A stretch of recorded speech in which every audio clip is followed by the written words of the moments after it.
Can I get a amen tonight? Amen, brother. Amen. For calling all beings about to launch next week on the Untold Network. Mm-hmm. That's what I'm saying. That's where you're going to find us next week. But right now, I'm your host, DJ, along with the money man. I don't even hear any change hitting the floor because it's all paper.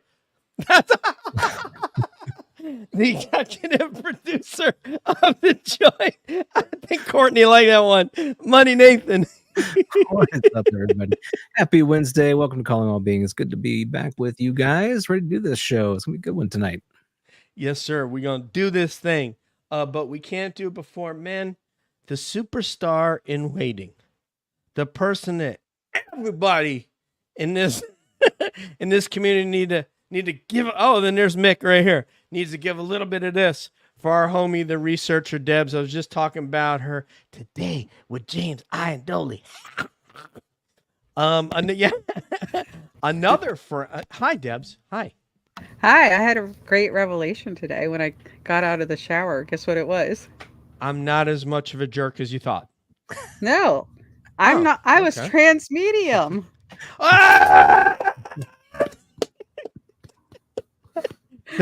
Under shower. I don't know. Is that? I got out of the shower and I realized I am now Transmedium. I was having fun with it. Love it.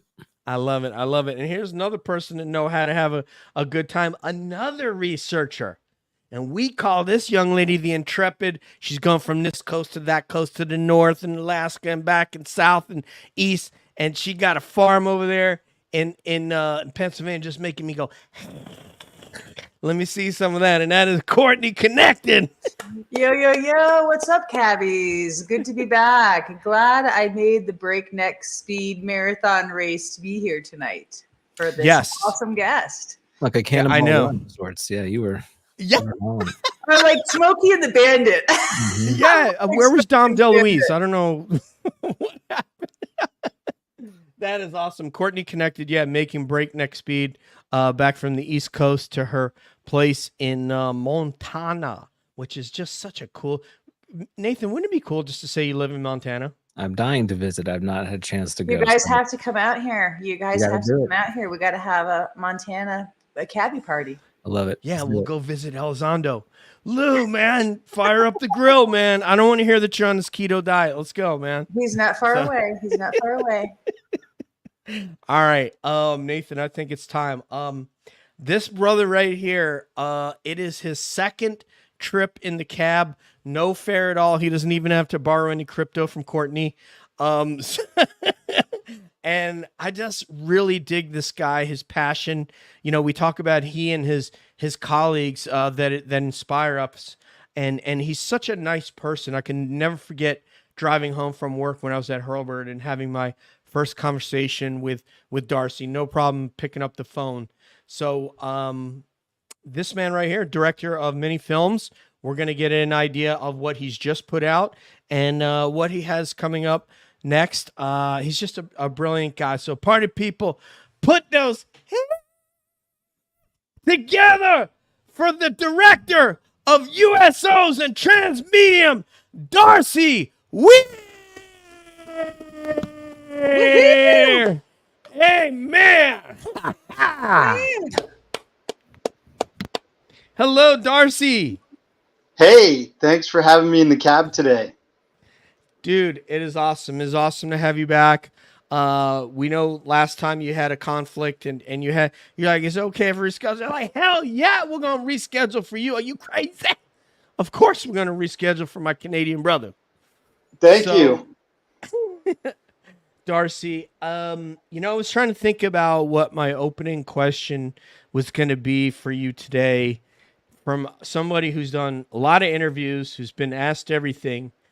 And I wanted to kind of get to you're like, yeah, I haven't been asked anything. What you going to come up with? But I wanted to kind of get down to a root. And I kind of thought about the community after being at that conference, that virtual conference this last weekend. And the question I had was about emotion, because I see different emotions that motivate people in the community to do what they do. To some people, it's maybe an indignance about being lied to. To some people, that emotion is anger. To some people, it's a sense of wonder. So I'm very curious, because of the work you do takes so much work. It takes money. It takes an investment in time and putting your artwork out there. What is the root emotion that drives you toward doing what you do? Curiosity. I think curiosity is what I'm trying to feed. And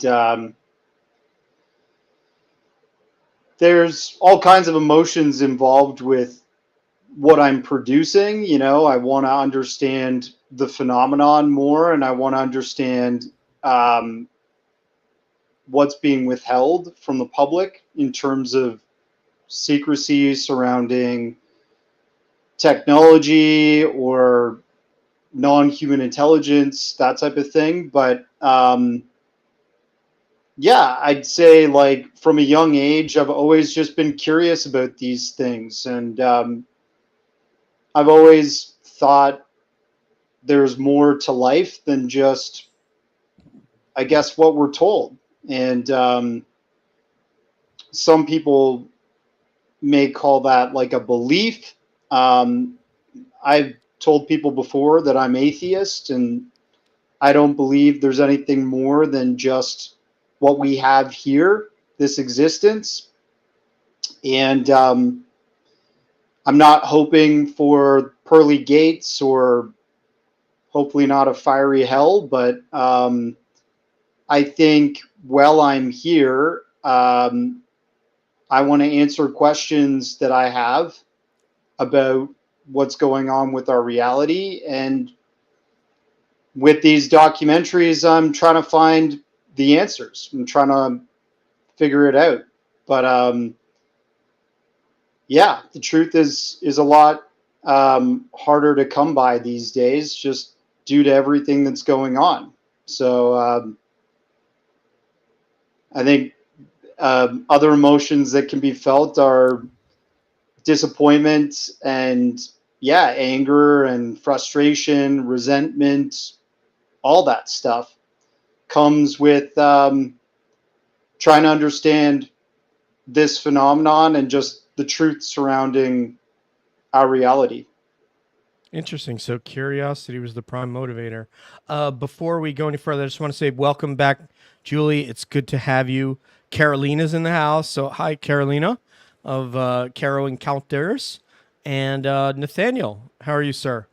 Can I get a and let me pass over. I appreciate that answer. It was curiosity is a prime motivator. Let's pass over to Money Nathan. Yeah, Darcy, I want to talk about the film real quick, and let me put an image on the screen. So this is your most recent film, Transmedium, Fastmovers and USOs, inside the Navy's USO Fast Mover program. And you mentioned behind this backstage that you had a chance to interview Tim Gallaudet. He appears in the film, and just how great of a guy Tim is to participate in this show. And I was wondering if you could speak a little bit to, you've worked with a lot of different folks that have been witnesses or provided their interview, and some of those people willingly come forward, and some of those people are really reluctant to come forward. And then you have the other element too, that once you get in touch with them, once you have those interviews in person, sitting down with them or over Zoom or whatever it may be, there are things they're willing to tell you that can go on camera that you can put in the film, and there are things that they might tell you that you can't. So I wonder if you could talk a little bit to, as a filmmaker, kind of maybe the struggle or maybe even the excitement of having those opportunities to speak with people like Tim, who feel like they're pretty close to some interesting information.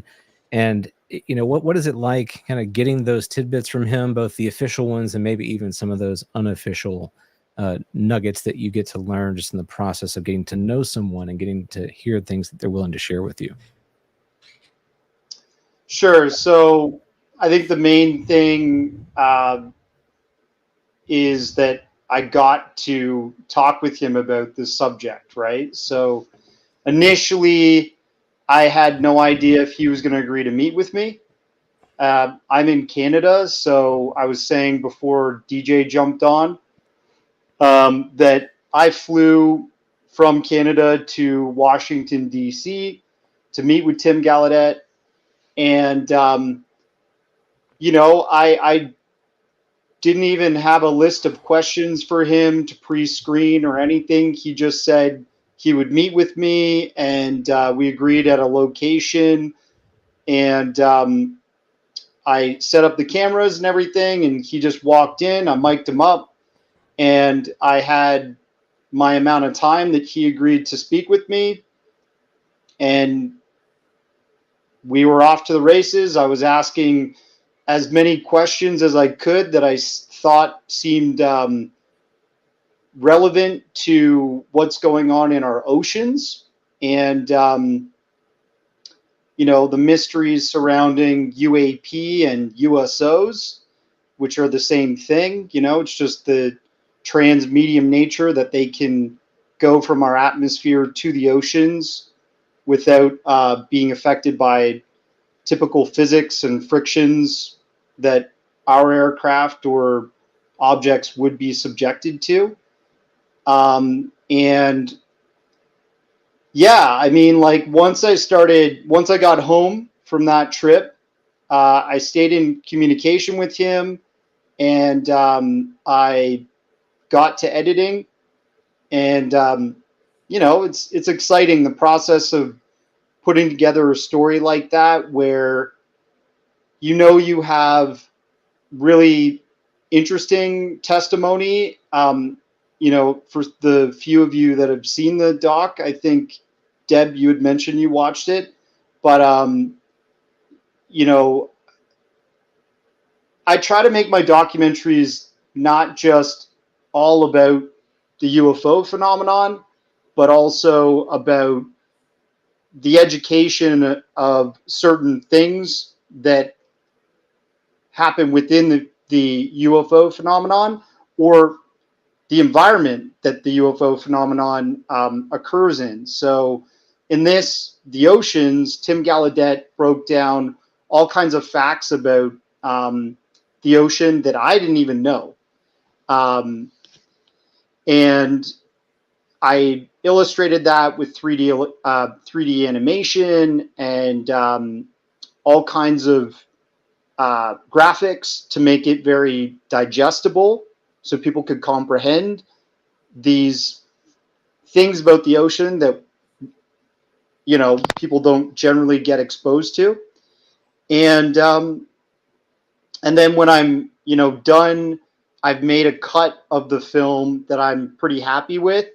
I send it to him, and I say, hey, like, this is the cut that I've come up with. Can you watch it? Can you let me know what you think. Do you approve of it? Because I don't want to publish something that a person's completely against. Right. And he got back to me and said, I loved it. You did a really good job with all the information I gave and the testimony from Richard Dolan, Mark D'Antonio, Chris Stiles, Louis Borges, a bunch of, and Andy Marcial, who is a friend from New York that was part of the leaked Department of Homeland Security UAP videos that I featured at the end.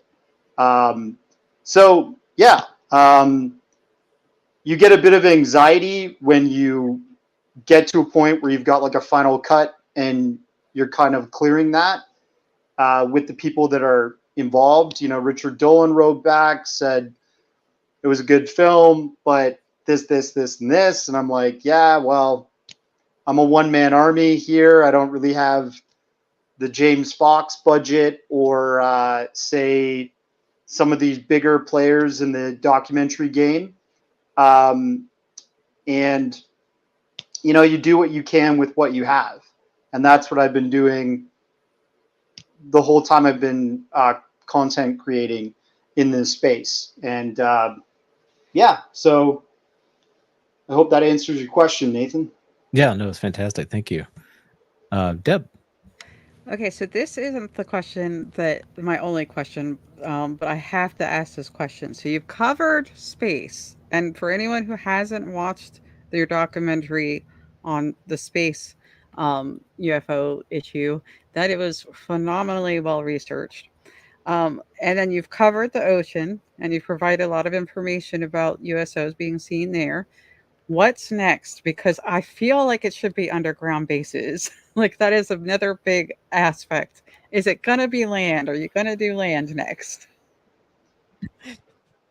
Well, Deb, I started with the very first documentary that I put together with my friend Lee Lustig was called The Underground, and it's about like underground bases, Phil Schneider's testimony, Richard Sauter, who wrote like 3 different books about underground bases. He wrote Hidden in Plain Sight and a whole bunch of other stuff. Really interesting guy. Yes. And Richard Dolan was actually featured in my very first documentary back in the day, which I just did over Skype and colorized it and whatever I could do to make it passable quality-wise. But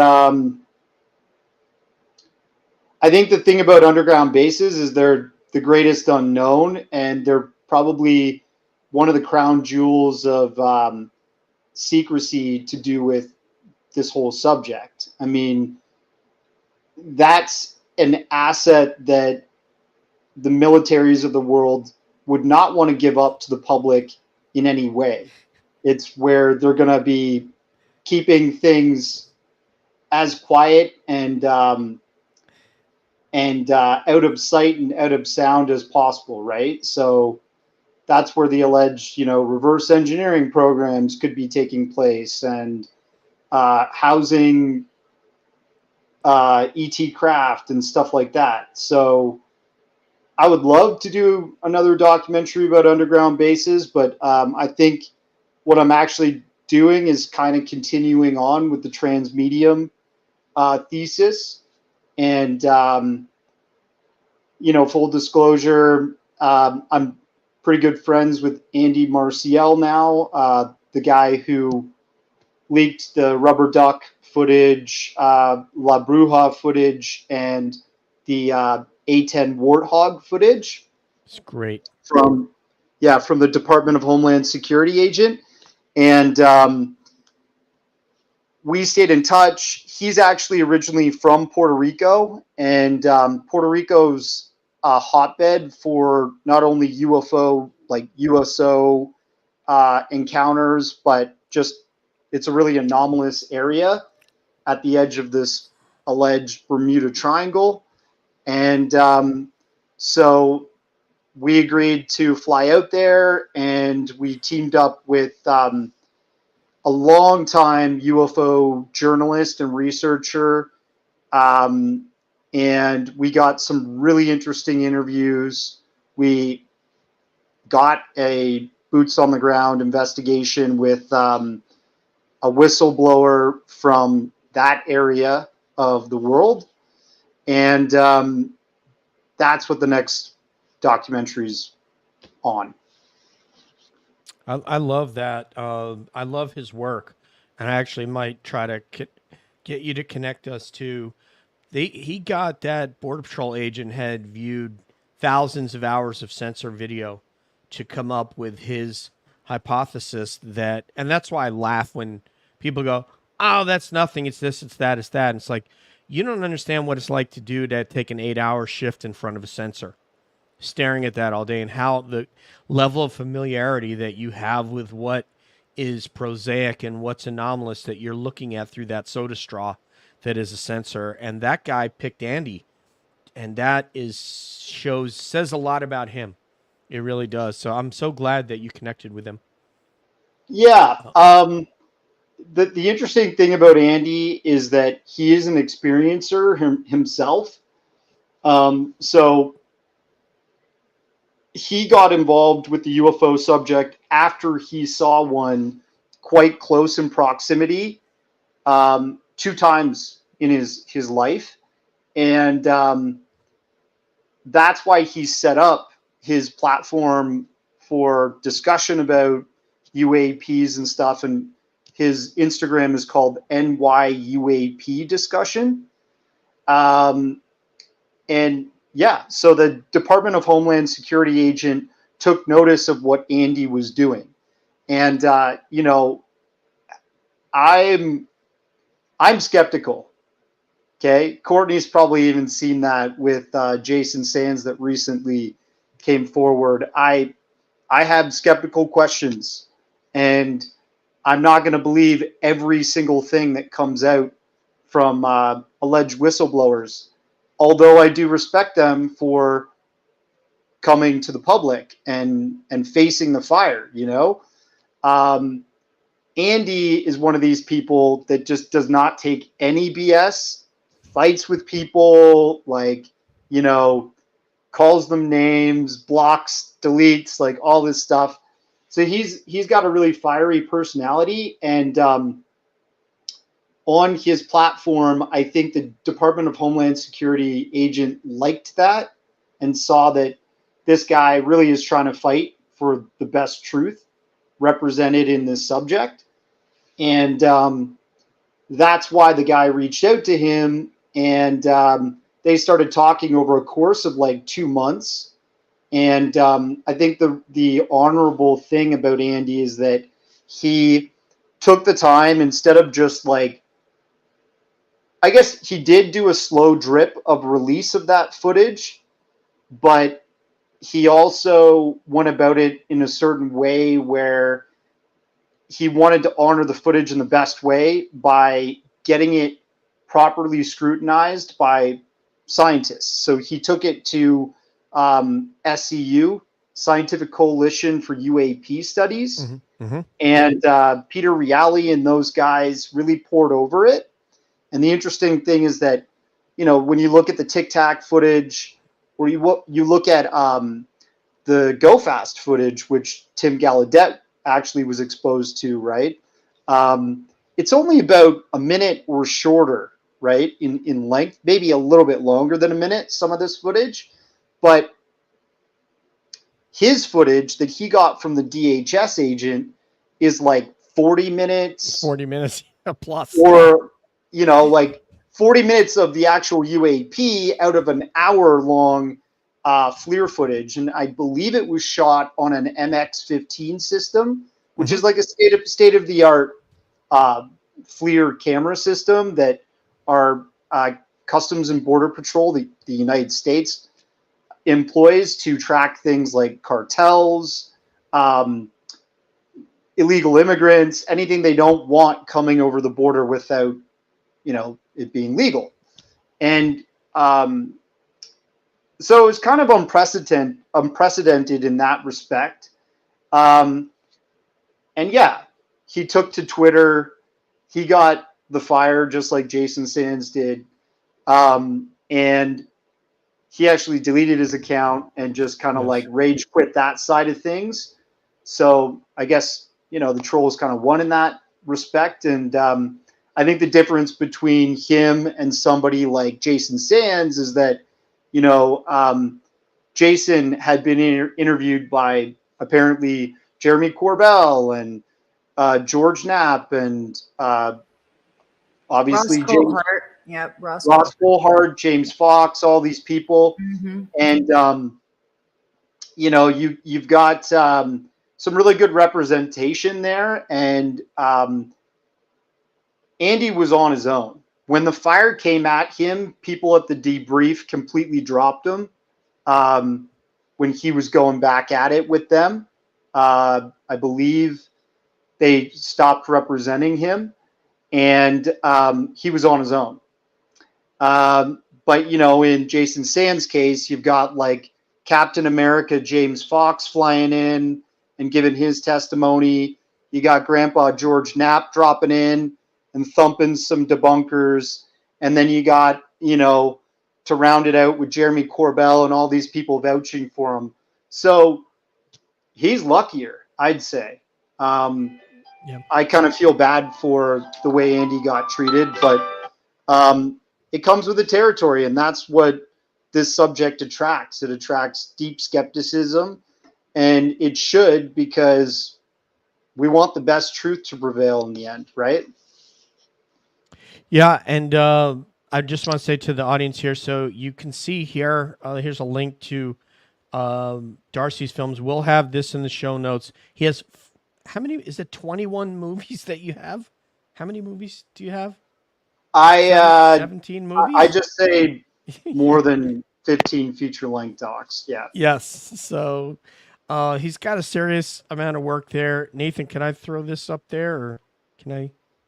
There it is, Transmedium, Fastmovers and USOs. We're going to get into it, but not before my homegirl right there, Courtney Connected, gets her chance. Yes, ma'am. Hey, Darcy, I love that you're thinking about doing the Bermuda Triangle. It's a long time fascination I've had since I've been a kid. I love Charles Berlitz. I went out to his place in Montauk, and researched him and his interest in it.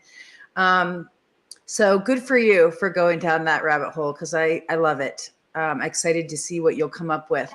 I wanted to ask you about your talk with Tim Galladay, and he said, he's basically weighing in. I haven't seen the documentary yet, but I will watch it. One of the things I picked up from the Soul Symposium was when Kevin Knuth, Dr. Knuth, talked about the problem with the water. He said that we have a really hard time tracking these in the water because we don't have good sensor data. So I'm just wondering, can you enlighten us at all with something Tim might have said in the documentary that you picked up about the future directions of sensors underneath the water for these types of vehicles? Sure. Since interviewing him in the documentary, he's also given a bit more testimony regarding this. We appeared on an interview with the Big Thing podcast, and what he said was that he's fairly certain that a lot of this listening data and tracking data that happens in the ocean from the USGS or the Navy probably goes through Johns Hopkins University. But it's all deeply classified material. And he's right now apparently going through the process of getting his security clearance possibly reinstated, so that he can explore that information, because you would need a security clearance to get right into that information, right? But in terms of technology, what we do use, you have the SOSIS net, which is seabed microphones that are laid throughout the oceans around North America, and the allies that coordinate with that, Australia and Britain and so on, Canada, the United States. And then you've got ocean buoys that the Navy uses, and other commercial sort of sea traffic related government assets that are trying to make sure ocean ways are safe and secure for transportation of goods and so on. They also have both commercial and military would be ocean gliders, which are kind of like a autonomous drone that uses the different water levels of the ocean, and as it glides, it powers itself and continues to circumnavigate the ocean and monitor what's in the ocean. But in the grand scheme of things, in terms of science and a unified knowledge of what's in our oceans, in terms of published data, there's so many unknowns. Don't listen to Bill Nelson, because he'll say we don't even know what's on the far side of the moon, or dark side, in a recent interview. I don't know if you caught that, Deb, on Twitter, but and we have tons of mapping of the moon from Project Clementine and the lunar orbiter and all kinds of stuff throughout the decades. So I don't know why he said that, but the ocean, only about 25% of the actual ocean bed, meaning the floor, has been mapped, and less than 25% has been mapped with modern technological processes. We started mapping in the 1800s, so some of that stuff might be outdated, right? And then in terms of the whole ocean volume, like the actual ocean levels going right down to the abyss, we've only really mapped about 5% of that. So that's a huge unknown in terms of the mainstream scientific knowledge in the scientific community. Whether there's a lot more data that's been squirreled away and held by these repositories at Johns Hopkins University that's deeply classified, I don't know. But this is coming from, again, Tim Gallaudet, who was the chief oceanographer for the Navy for 7 years. He also worked for NOAA as, director of their oceanography. And out of the 7 years, he's, 32 years career in the Navy. So I think he knows what he's talking about. I think that's a good bet. Because the Navy, actually, he represented the Navy at NOAA as well, as part of, at least for a part of his career, which is, pretty extraordinary. The guy's a 2-star admiral, I believe, 2-star rear admiral. And that, there's more questions just about Tim, but this kind of came up in my mind because of the couple of movies that you've done on space, the Fast Walkers, the last time we had you on about that film, and this came up for me, and I was messaging with the cabbies on this, but that guy Bart Sobral was on with Rogan, and apparently they think like Joe Rogan is equipped to discuss the moon landing as if he's some sort of, he's able to intake all the ins and outs of not only the data and analyze all the facts instead of saying, oh, that looks like it's BS or something like that. That picture, or why is Armstrong acting like that at the debrief? It's like, well, dude, he just got back from space. He's like literally the most famous guy on our planet at the moment. Like he's from like Wapakoneta, Ohio. He's like sick of this. So, but I'd love to get your take. Is there, if you were to talk to someone like Bart Sobral, all that you've seen and studied, and we established last time you're on Cab how deeply you study these things when you do a movie, that this was not a hoax, or that obviously you believe it's real, I would assume, because you've done movies about it. What did you find compelling from an evidentiary standpoint? Okay. That we did land on the moon. So essentially, if you don't believe we landed on the moon, do you also believe that we haven't been to space? Okay. And if we haven't been to space, what kind of satellite systems are broadcasting, half of our data around the world right now? Most of it goes under the ocean through cables, like fiber optic cables. But it's almost like a psyop that works against the American or the Western world to believe that we didn't go to the moon, because then you're not going to pry and want to know more about the moon if you believe that we never went there in the first place. It makes your population stupid. It makes people believe dumb and lazy conspiracies as if they haven't done any historical or scientific investigation into what we've done in space. And if you think about it this way too, a lot of the technological advancements, especially with computer technology, came from the Apollo space program. And all space programs, they're trying to test out technologies that are cutting edge, you know? And in terms of us landing on the moon, I think that the obvious thing is that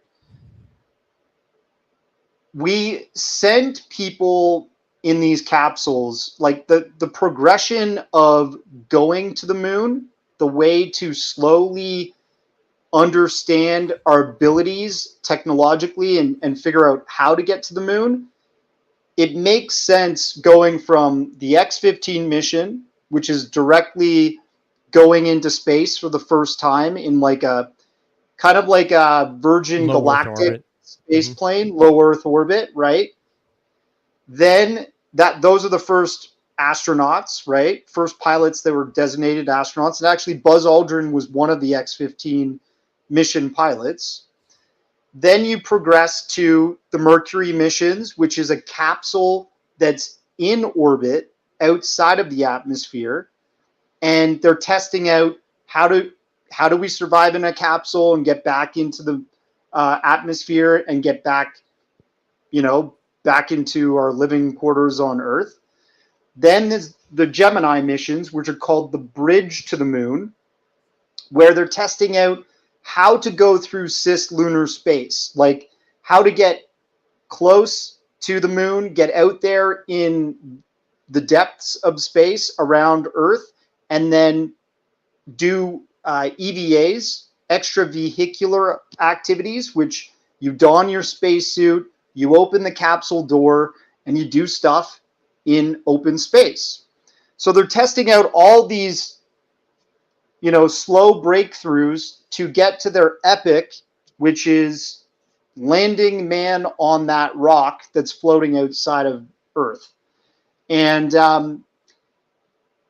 there's all kinds of reasons that we have been there and that we possibly have been going there secretly, but with technologies that are not dependent on fossil fuel rockets or hydrogen rocket technology. I think it's very possible that some of these UFOs that we've seen throughout history are actually space vehicles that are space worthy, that we've possibly gone into space with. And I think this is where you get into conspiracy land, because there's just not enough information. And when you talk about landing on the moon, we know that look, all of these different pilots, Al Bean, Edgar Mitchell, Buzz Aldrin, Neil Armstrong, you basically have to agree that a whole scientific organization that's employed and spent, billions and trillions of dollars at this time over the decades, has lied to the public about going to the moon. And everyone in mission control that's tracking the telemetry, that's experiencing failures, that's calling out, hey, we need to repoint those antennas, we've lost comms. So that Buzz Aldrin, that's all faked for the cameras. Yeah. So. And a lot of that data was actually classified for, like, for example, just the transcripts of the flight recorder, like the black box recorder from all those missions. That was classified for 12 years after the Apollo missions ended. So they're also lying about classifying information. Why would they classify information at all if it was all just fake, So I think also what works against people believing that we went to the moon is Russian propaganda. The Russians said, well, we couldn't do it, so therefore the Americans didn't, and they're lying to everybody. And that is dangerous propaganda, because it just sows, distrust with the government from the American people, and even, Canadians, and everybody's at an all-time distrust of our governments in the Western world right now. And you got to wonder, who is that serving? Is that serving the people that live in the country, or is it, is that serving a foreign government that's trying to make us stupid and hate each other? More than likely. All right, let's get to Money, Nathan. We got about 20 minutes left, so go ahead, Money. Yeah, I want to follow that thread a little bit further because it is so topical, and that's the issue of sort of our challenge with the truth today and the prevalence and sort of rapid spread of disinformation, misinformation, just content generally. How easy it is to create content of any kind. I think we've seen a lot of sort of UFO videos that just don't seem to pass the smell test or whatever. And I wonder, as a filmmaker yourself, how do you see kind of navigating through all of that material and being able to present a kind of a really cogent, truthful narrative that how do you what is your own yardstick that you use to judge that something is valid or just somebody's AI generated material, and that material, knowing that material is only going to get better and better too. Okay. In terms of like UFO or USO videos or something like that, I mean, that is the greatest. It's the greatest feat to overcome these days, right? Like you said, we just have the most advanced CGI, and with artificial intelligence aiding in creating that, it makes it harder for you to believe what you're looking at. Well, it makes it easier to believe what you're looking at, right? But I always look at a lot of this stuff is historical, right? So I'm trying to go back and look at footage,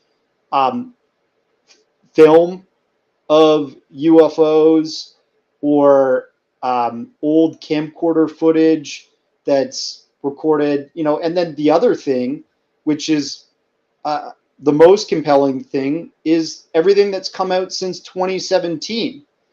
These are state-of-the-art FLIR systems, right? And you've got guys like Dave Fulch, who he's a repairman for FLIR systems that are equipped on Customs Border Patrol planes, and similar to these fighter jets like the F-18s that were swooped in to intercept the Tic Tac and the Go Fast and so on and so forth. So that footage, that leaked footage, a lot of people will be skeptical and try to debunk Elizondo, and you've got Mick West saying, "Trust me, bro, it's a failure. It's a failure of three different systems with three different points of the FLIR system in order for that optical illusion of a Tic Tac to show up, or it's like the exhaust of a plane, or it's a balloon, right?"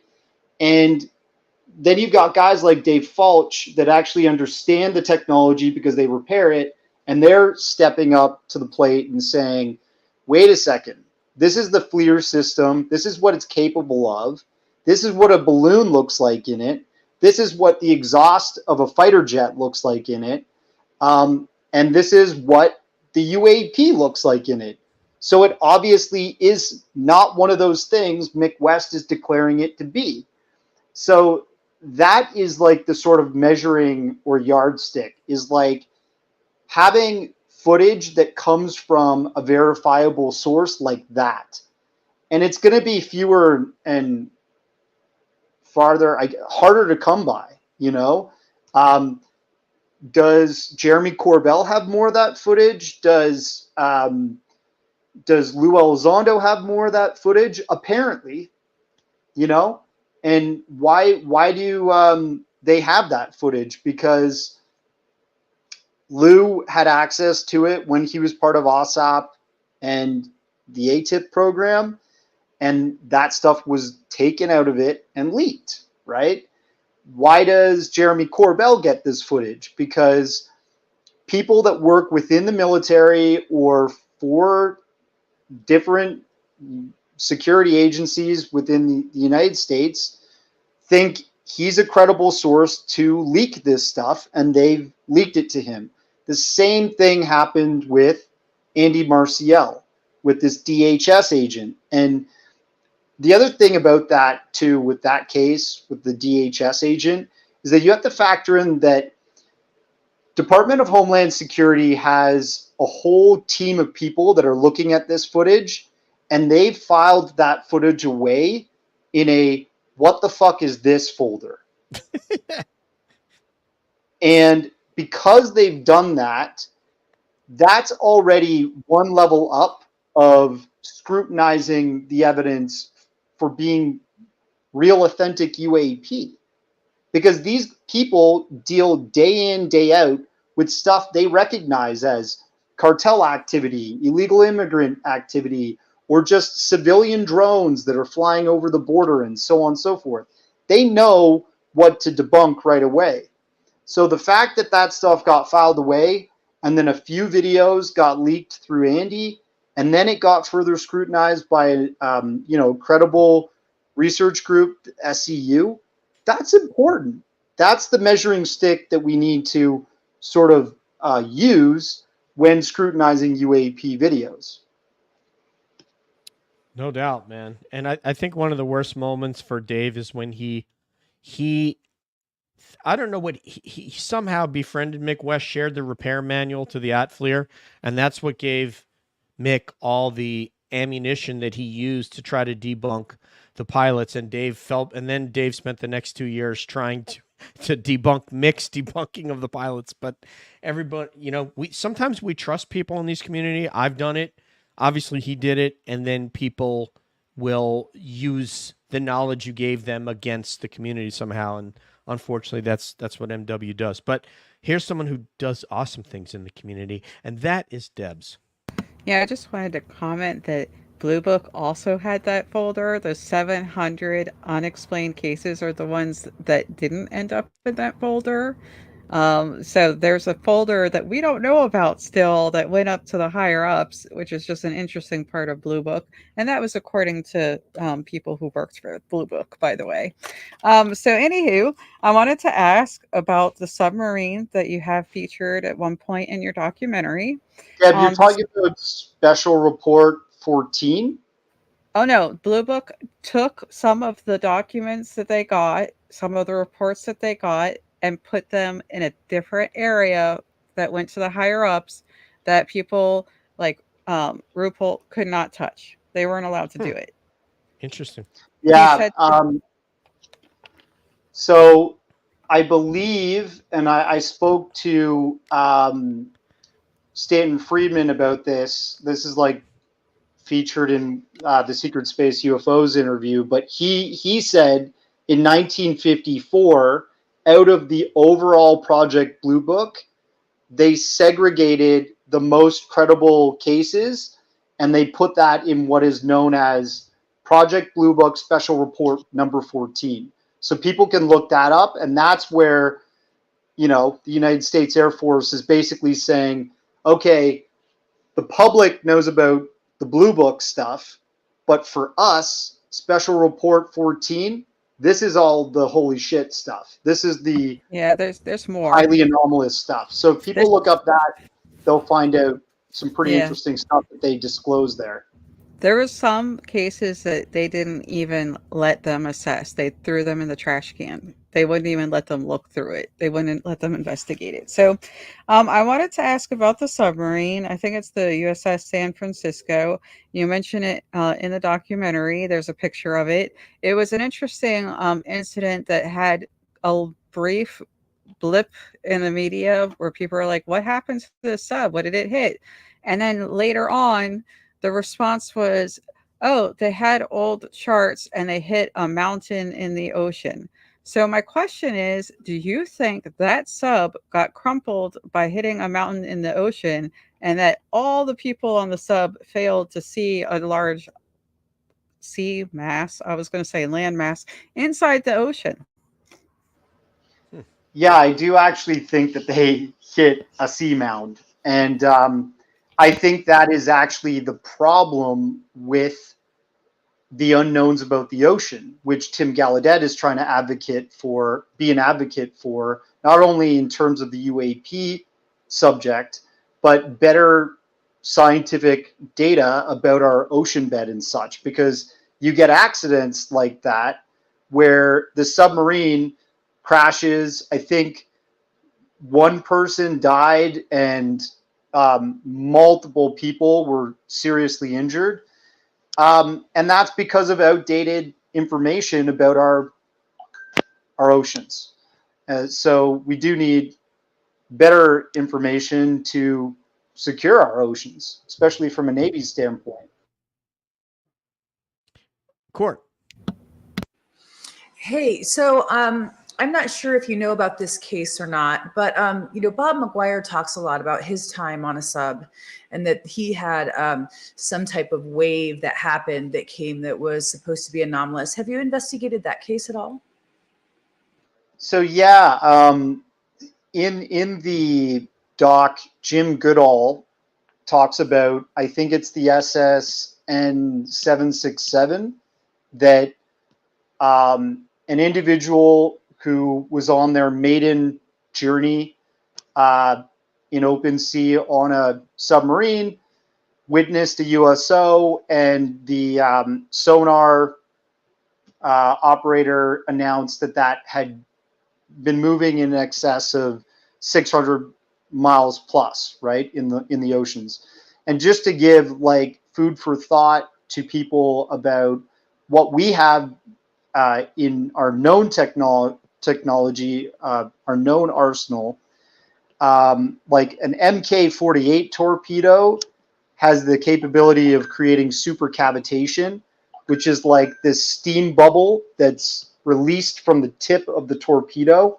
It creates an envelope, and it allows the torpedo to not feel the friction of the water around it. Therefore, it can cut through the ocean at around maybe 170 miles per hour tops. And the Russians have this too, right? Other navies have the capability of creating, world powers have their submarines now equipped with supercavitation capable torpedoes. But when you're talking about 600 miles plus, this is highly anomalous. We have our submarines, which is a large object, and sometimes these objects are being reported as large objects being picked up, shooting through the ocean at those speeds, like a submarine size or a little bit less. That's an even greater feat. You can't create supercavitation for a submarine because you'd have to create an envelope big enough to do that. And it's pretty hard, right? You'd have to have, anyways. So what I'm trying to say is a submarine's top speed is probably around 39 to 42 miles per hour in the ocean. So what are these? What are these objects? And essentially, we're talking about a USO, Transmedium craft, that's super powerful technologically if it's able to do that. Is it some kind of black budget craft that we don't know about, or is it a non-human intelligence craft? And that's the type of thing I want to know. I don't know. And when I released just the trailer of my doc, Bob McGuire reached out to me and said, "Oh, just so you know, I'm the person that Jim Goodall was talking about that had that incident with the USO, with the supposed fast mover, right?" And he's not the only person. Like Mark D'Antonio had that experience on his very first ride on a submarine, and he looked into it, and he found through interviewing all kinds of Navy submariners that that's a common occurrence, but it's just not something that's well reported. So there's probably a program called the Fast Mover program, nicknamed, where they're documenting this stuff, and it's being stored away and classified. And for reference, so when Darcy says 170 miles an hour, that's only about 147 knots. And then when they saw something going 600 knots in miles per hour, that's about 690, nearly 700 miles per hour. So that is going, like you crossing the Atlantic Ocean with a decent tailwind in an airliner underwater, and a enormous amount of hydrodynamic drag that's present underwater. That's incredible. So I know that was a TV show back in the 70s, but neither here nor there. Darcy, I got him a smile this time. I did it. Darcy, this is kind of like my last question. We're not going to do a whole round anymore because we've run out of time, but just what is the greatest concern of Tim? Is it the fact that there's a direct threat potentially to craft that are undersea, or is it just a potential threat, kind of using the Lou Elizondo model, or is it the unknown? What is his biggest concern with what he knows? Because I realize he can't release certain things to you due to classification, but overall, what did he express? So he released this white paper with the Saul Foundation. I highly implore everybody to head over there and read it. It came out in March. And he's trying to attack this on 3 different fronts. He wants better education in the mainstream scientifically about our oceans and about UAP. And if there is an acknowledgement that there is a UAP phenomenon in our oceans, that our mainstream scientific institutions like NOAA or the USGS are able to look at the ocean scientifically with the caveat, hey, also, we should be expecting to experience UAP activity here, and we should study that proactively. So that's one prong. The other one is, a security thing for sure, to be better equipped and to make sure that we don't have situations where we're running into seamounts with our submarines, and we don't know, we're not as vulnerable. And then the UAP phenomenon, just straight at that, is like, what is this, and what can we learn from it that will empower the human race, pretty much, right? Beautiful. Yeah, so I think that's like, that's pretty, but he does such a great job of breaking down the history of the UAP phenomenon and the government breakthroughs basically in history recently. A lot of people have been upset about the Schumer Amendment and the NDAA, but what people have to keep in mind is that this has never happened in history before. In terms of government, interaction, senators being read into this in these skiff environments and walking out being like, "Oh my God!" Yeah. Oh my!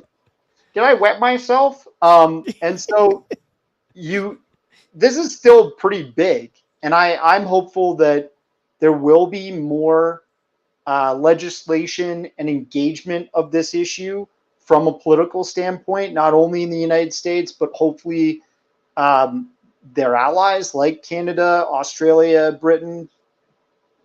But, we just need to be patient. And I think the UFO community is so fed up with like a cover up and an obfuscation of the facts about this phenomenon, especially with Arrow's report recently, NASA dunking on all of it and saying there's nothing to see here. It obviously is disheartening, but there's still engagement on a government level now, like never before, and that might take the issue out of Aero and NASA's hands, right? Can I point out? I think I'm correct here, and I want everyone to understand this. Darcy has on his movie, I believe, the highest ranking flag officer that we have ever seen come out and talk publicly about this topic in any film. I do not believe we have had a flag officer at the general or admiral rank ever come out on camera and talk about this. I believe you are the first. Can anybody, Deb, can you check me on that? Courtney?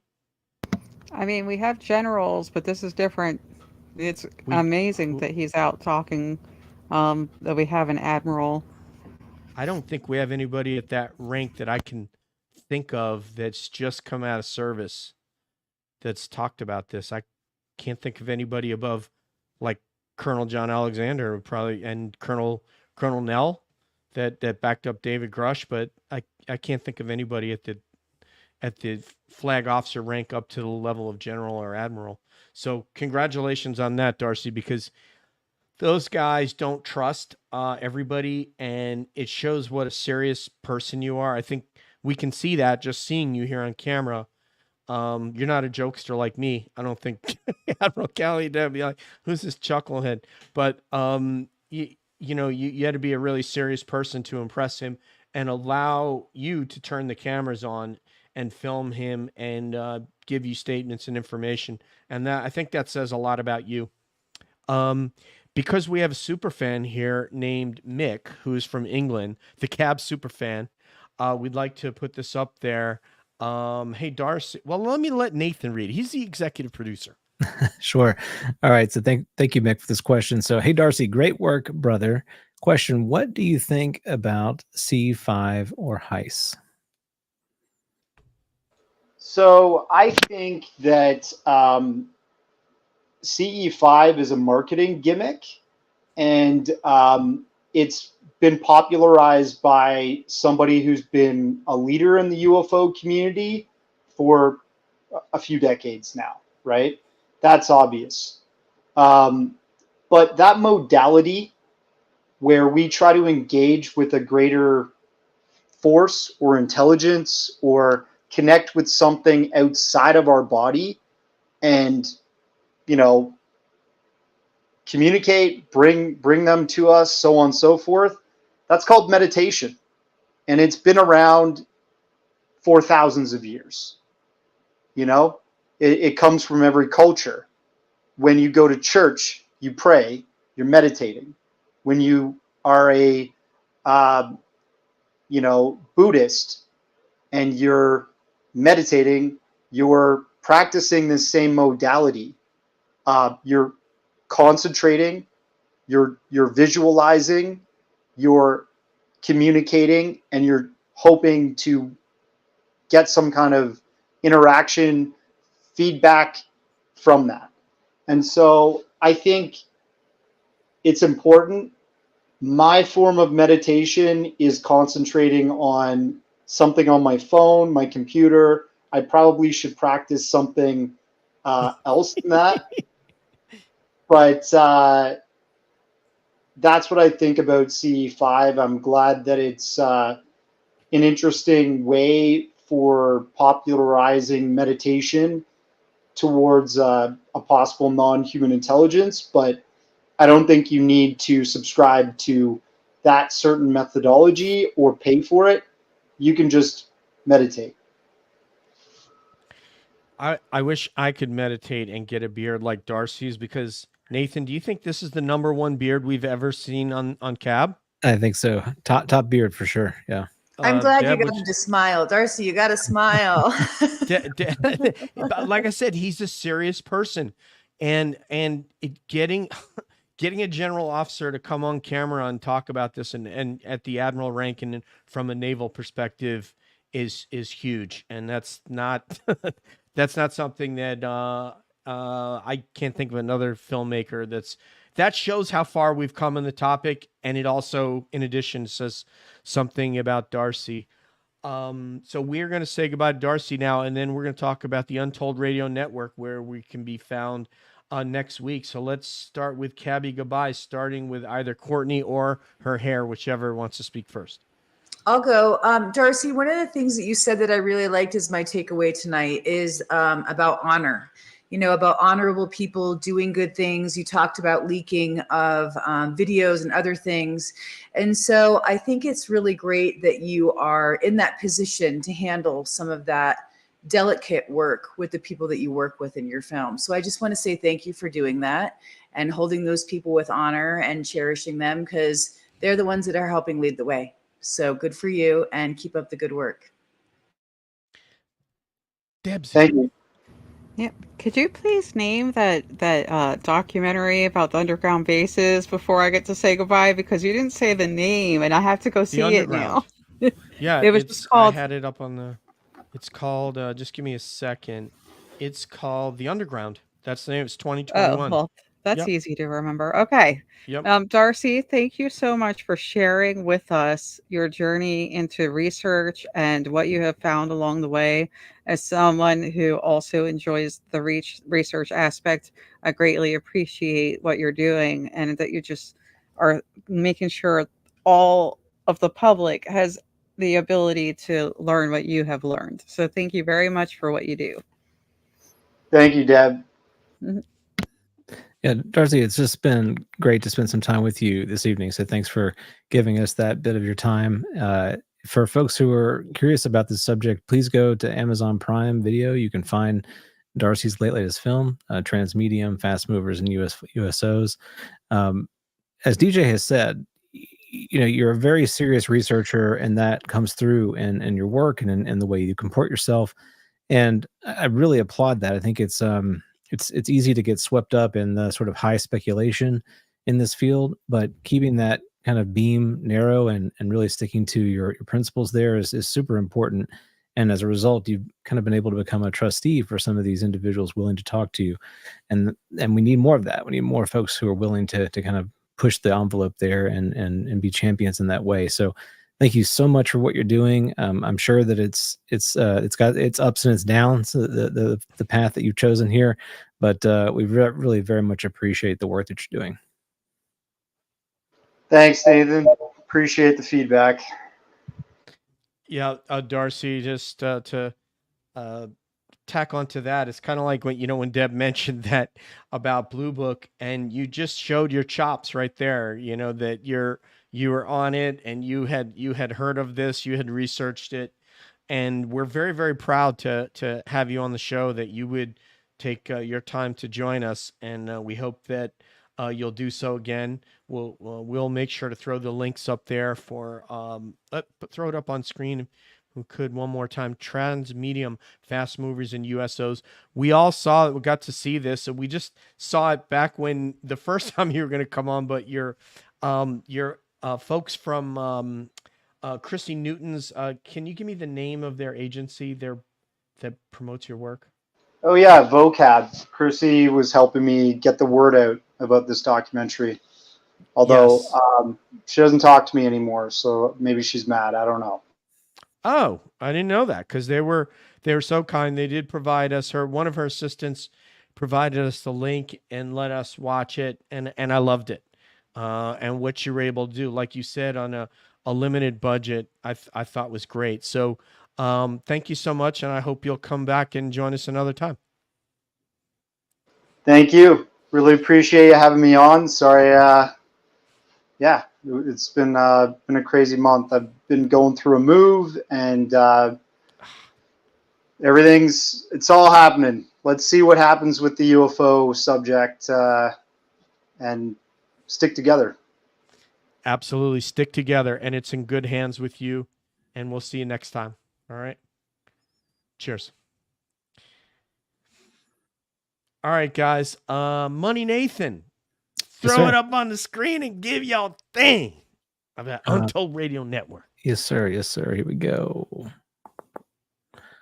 Untold Radio Network. So yeah, this is the last show that we're doing where you'll find us on our Calling All Beings YouTube channel, and our future shows will be hosted on the Untold Radio Network channel. We'll be, of course, providing links to those shows on our Calling All Beings YouTube.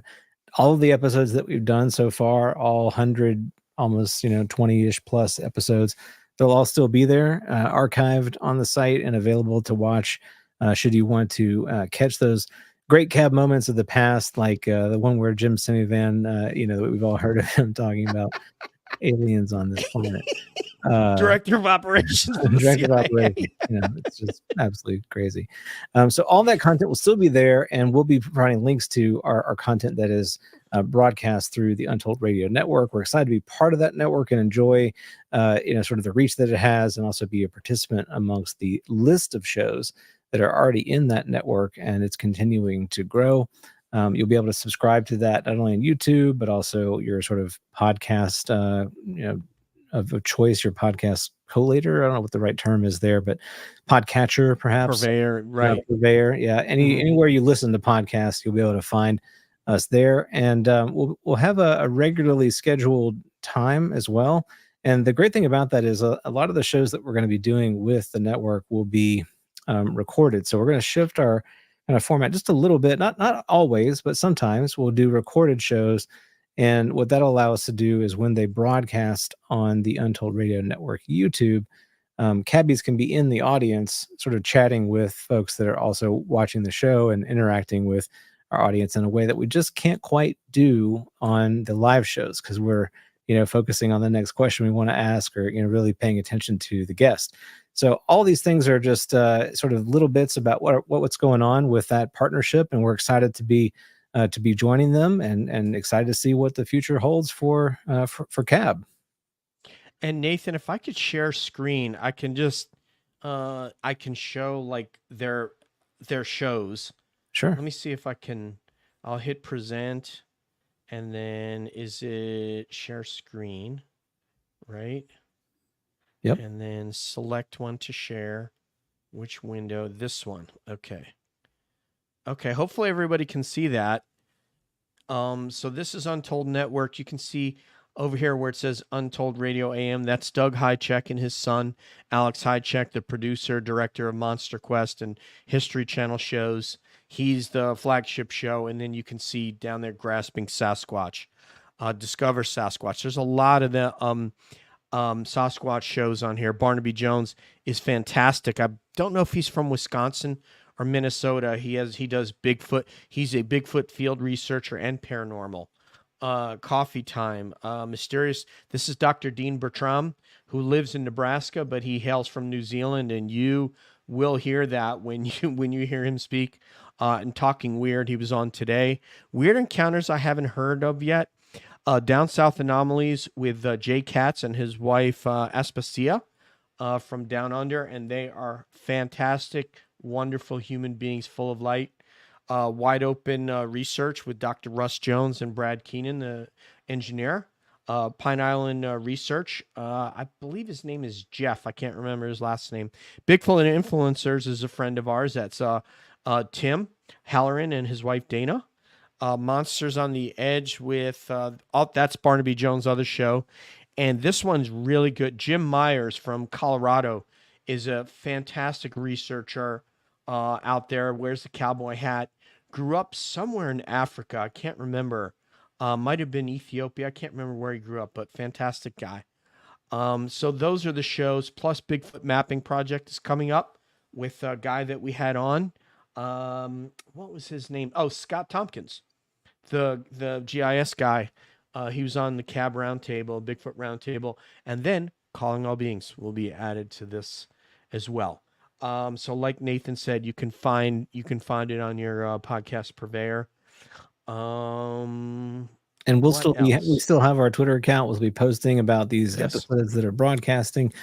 So we're not really going anywhere. We're just sort of changing the way in which our content is distributed. And DJ, as you mentioned with all those shows, one of the things that's kind of notably lacking is real focus on UFOs. So we're excited to be bringing that subject to the Untold Radio Network and bringing those folks that have an interest in that subject along with us, and growing that audience of interest as well. So just a really exciting opportunity. And I think we're gonna sort of see the new chapter of cab be a really positive one.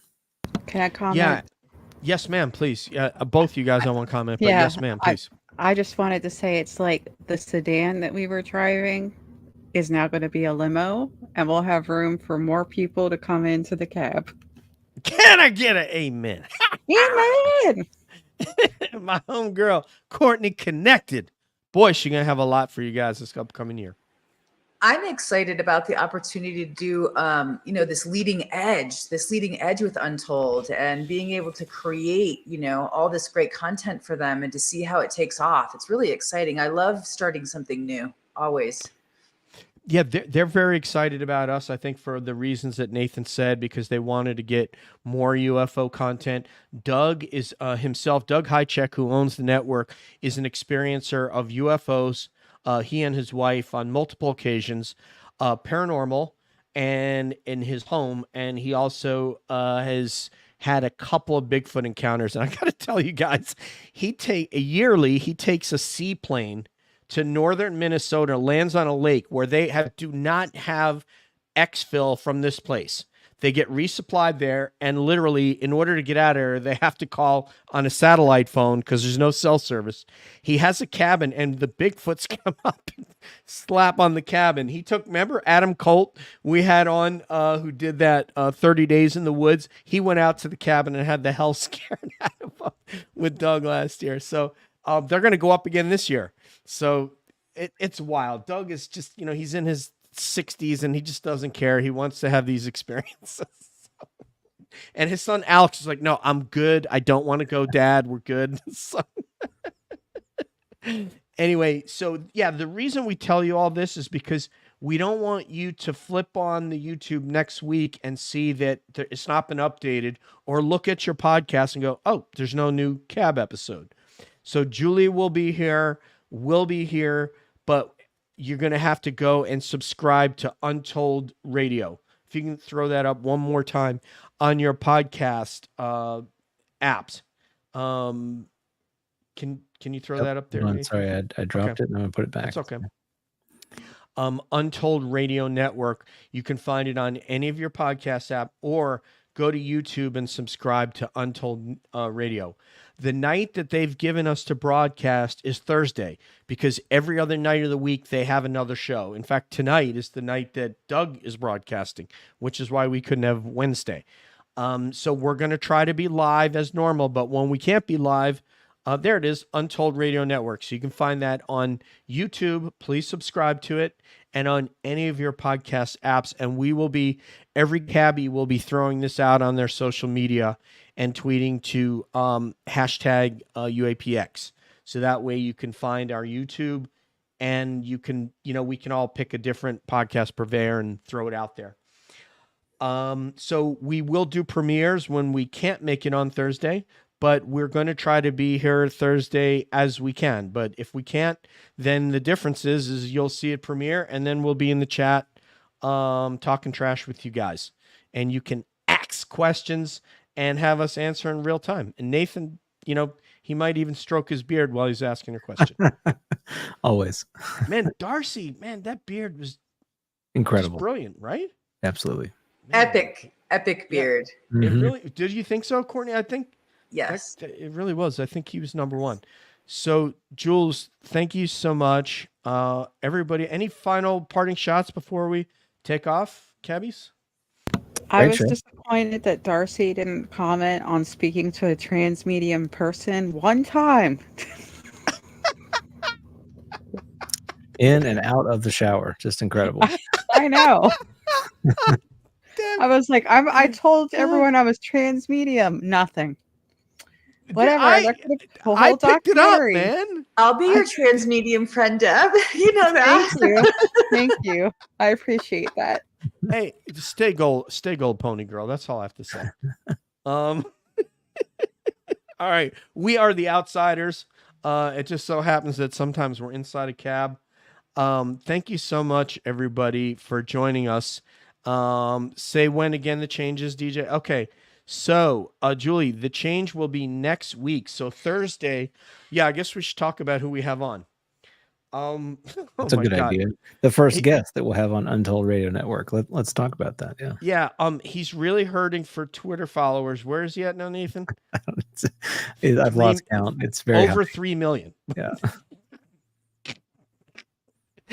No, I'm sorry. YouTube subscribers. Subscribers. Yeah. Carl the Crusher Andreasen, who was on Vinnie Adams' VREF virtual conference last weekend, has over 3 million YouTube subscribers.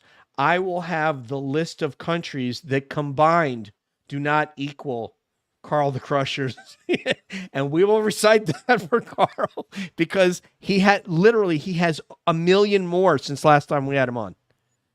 He's crushing it. That's what he does. Just what he does. That's Deb's. You just stole Deb's line. That would have been Deb's line if you didn't take that. He passed it to me. So, yeah, very excited to have Carl, and that'll be his second time on the show. It's been a long time since we've had him. He's one of our earlier guests, and he was so gracious to spend time with us. We were just kind of getting ourselves started. So excited to catch up with him. He's been really busy doing lots of field research at various places. I know he's got a lot to say, so it's going to be a great first episode on Untold. Also, should we announce that we booked his research partner, Chris Bartell, Skinwalker Ranch in the U.S. Air Force's Chris Bartell, who will be back at the ranch, by the way. Nice. Did you know? Yeah. I did not know. That's great. Yeah. You have to mention to Chris Bartell that I'm the crazy lady that offered him my house in Montana when he didn't come here. Yeah, I was like, Chris, you need a place to stay in Montana? Like, stay at my house. And he was like, I might take you up on that. So now he'll know who I am through Cab. He will. I'm sure he's going to recognize you when he comes on air. So he's booked for July 3rd. I think that's why, because he is going out to the ranch, I believe, in June or something. So those guys are, how do you say it? Do you know you guys might know. So let me just ask, do you guys know anybody who's doing more field research in UFO topic than those two? Like field research. Toby Martinez does a lot. Oh, in New Mexico?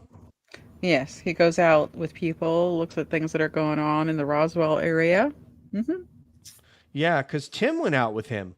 Our friend Tim from All Things Unexplained went out with Toby, and man, Tim's a wild man. I'm not even going to get into Tim's experience out there, but let's just say he's a special person. He's great. He did go out and he did find some pieces of metal and stuff like that, but Tim he's wild. I love Tim. And he did show up in the chat today. He is the one who connected us up with who's the one that he's the one who got us Thomas Winterton. Mm-hmm. So and he connected us with Kirby Dixon of History Channel. Yep. With our friends from All Things Unexplained. Yes. We're going to have them on for another, just kind of a get together with all three of Smitty, CJ, and Tim. And that'll be cool. I think, because Courtney met Tim, and she hasn't met the other two, but they're fun. So that's all we got for you tonight. But we've got a lot of great guests coming up. Most notably is Carl the Crusher, gonna be here next Thursday night for our debut on the Untold Radio Network. Jules, thank you, my dear. I appreciate it. She's saying something about redheads in here. Julie is she's like, man, she's just so witty. Like her wit exceeds mine like times 4.